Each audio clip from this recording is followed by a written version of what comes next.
guys, it is Tonya with Tonya's Bakeshop, and today we're going to be going over an assisted plank with a leg lift. To start off, you're going to lay on the ground. You want to make sure that your legs are straight and then your hips, knees, and ankles are in one straight line. Your elbow is going to be at 90 degrees directly underneath your shoulders, and you can place your palm flat on the ground.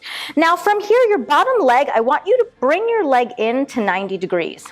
Now, squeezing your core tight, you're going to lift your hips up off the ground, and your top leg staying straight, you're going to raise and lower that top leg, squeezing that core tight.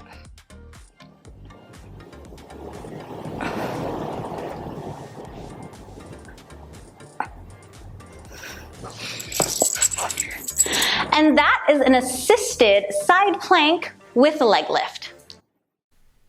Thank you guys so much for watching. Don't forget to comment, like, and subscribe if you'd like to see more videos from me. Thanks, guys!